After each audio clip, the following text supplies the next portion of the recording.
Everybody thinks that I'm just down there, a vulture waiting for somebody to crash or somebody to catch fire or something like that. No, that's not the story at all.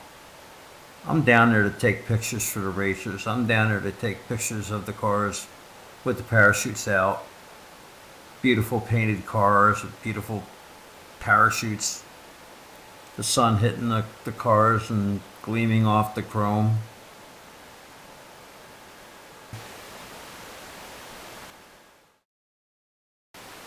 In fact, people don't like to see their cars when they're crashing. But then after seeing them, they buy them.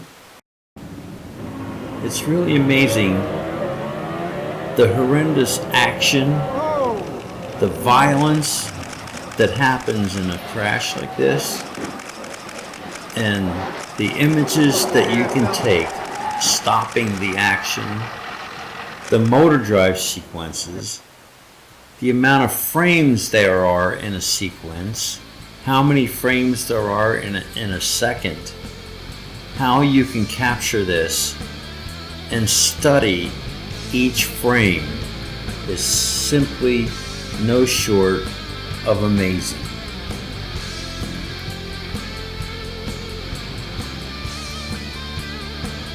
The racers can actually take these pictures and go backwards and actually find what went wrong, what part broke.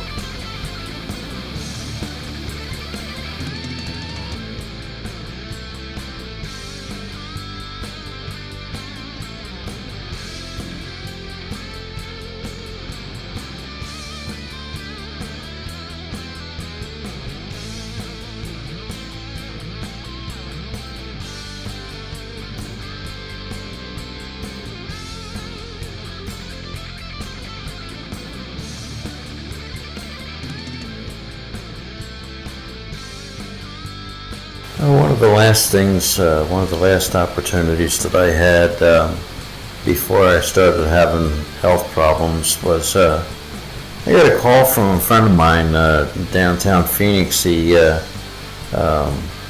Don Walschmidt. He called me up and asked me if I wanted to come down to the garage where they kept the old timer, and I asked him if I can go and bring a couple friends, and I brought my son Mark and one of my students, Mike Bayaki, down to the garage where they had the old timer sitting. So didn't think anything of it. Just thought we're gonna go down there. I brought my camera and tripod and stuff, so take some pictures of it sitting down there at the garage. But lo and behold, we get down here and they have me ask me if I wanted to sit in it, and I said sure. So they had me go and they put a fire jacket on and helmet on, the goggles and the mask and everything, and I thought, man, this is cool. And I thought, well, Mark can go and take some pictures of me, you know. So I go and I get inside the car, and I'm sitting in there, and Dave goes and walks over to the injector, and he goes and he opens it up and he squirts some gas in it, and they fire the thing over, and the thing starts humming, and I thought, wow, this is cool. So they were running on gas, and you know, you could see some pink flames coming out of the headers, and I thought, wow, this is really neat, you know. And then they went and they did something that I didn't expect. They switched it over to nitro, and when that nitro kicked in, the nitro flames started going and kicking past my head on both sides, and I thought, man, oh man, this is nitro heaven. Oh my gosh, this is so cool. And I just couldn't believe what was going on.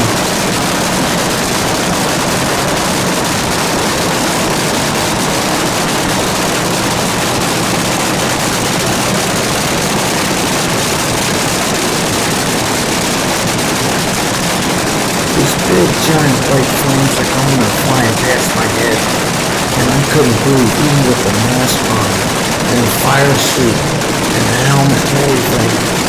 How hot it got in there, and it got so hot I couldn't believe it. And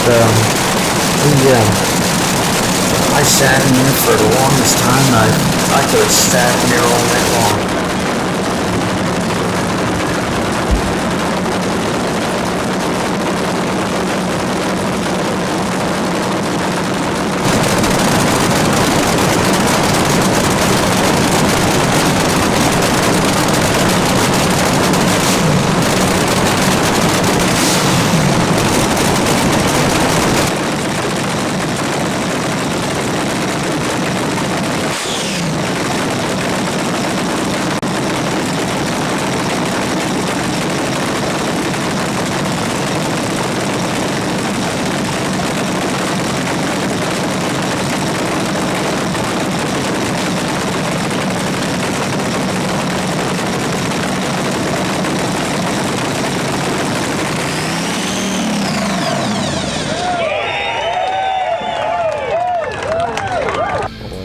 Glad that my son decided to take me up on my offer to come with me to go to downtown Phoenix, because if I didn't, I would have had the opportunity to sit in a dragster and then fire it up like this, and I wouldn't have had anybody to take any pictures.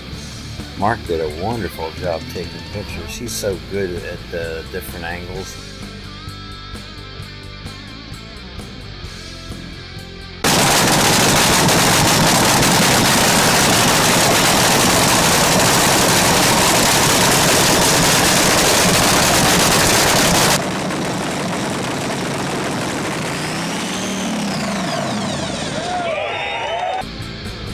I love taking pictures of cars, doing burnouts and doing wheel stands, and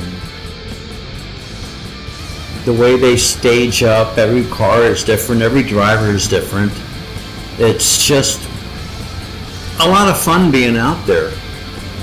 And now that my career is over, I sit my time in my room and edit these videos and edit pictures, and I really miss it. And I know I'll never get back out there, but I think I made my mark and left my name out there. And there's a lot of people that I can still help, that I can still teach. Drag races. This is one of those incidents where you just get one of those feelings in your gut that you're going to turn around and go back out there, even though it's a super contractor, and you're going to go and get yourself ready. I don't go and just walk away and say, it's just a feeling I have, but who cares? Super contractor, yawn. The car took off the starting line and the front wheel started climbing for the sky.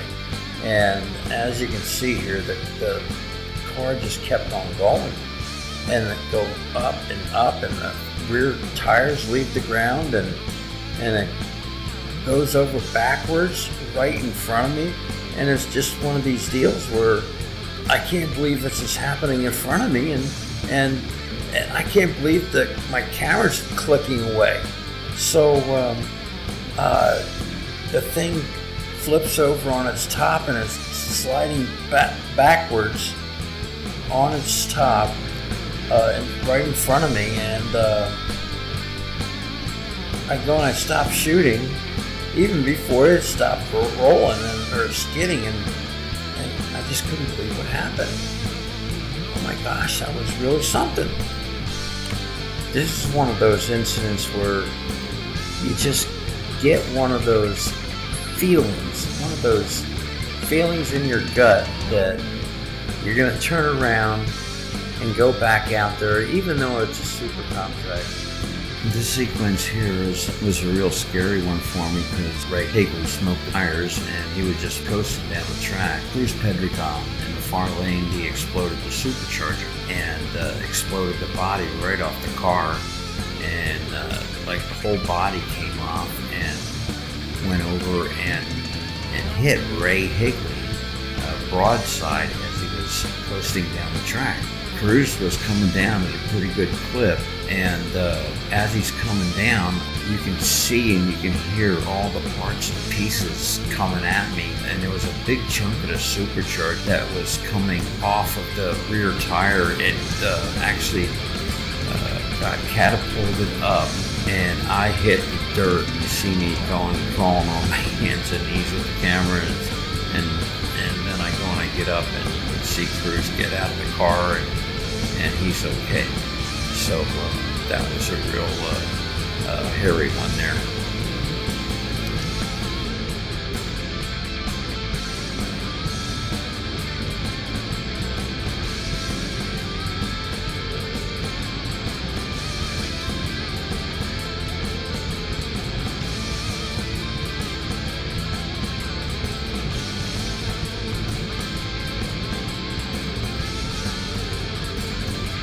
March meet in 2010, Eddie Paulding in the far lane ends up getting an oil bath, comes down through the shutdown area and crosses over in front of the other car, gets his parachute tangled up with the other car and comes straight at me, hits the wall, and I feel a hand on my shoulder. I think it's my guardian angel yanking me out of the way as the car hits the wall and the front wheel goes between me and the camera. And it's Don, the safety safari guy, pulling me out of the way.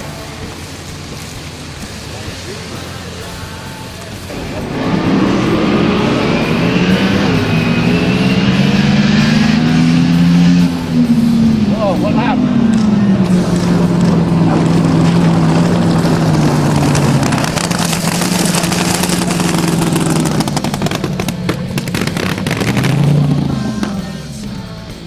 New Jersey State Police had jurisdiction over all races in the state of New Jersey. So when I was at Englishtown, they wouldn't permit you down on the top end for me to go and shoot down by the guardrail. So there was a dumpster next to the offices at the end of the track, just past the finish line. So you stand on top of those dumpsters for years and take pictures of the cars coming through the lights. Here is a series of both photos and video from that position, starting off with the Jegs Pro Stock car driven by Troy Kaufman.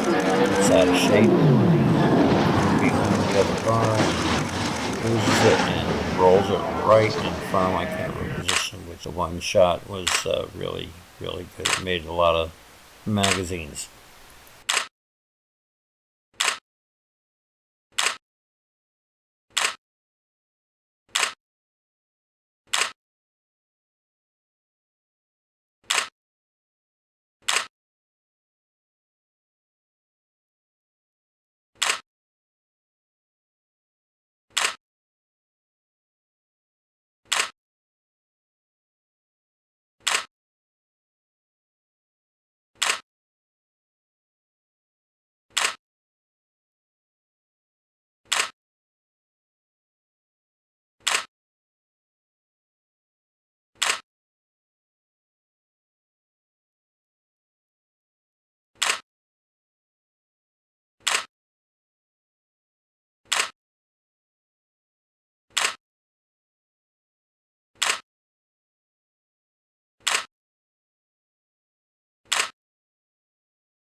One of the U.S. Nationals, it's been a very steady performance.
Well, what goes through your mind when you see one coming up like that? Just another day at the office. That's all there is to it. Good job.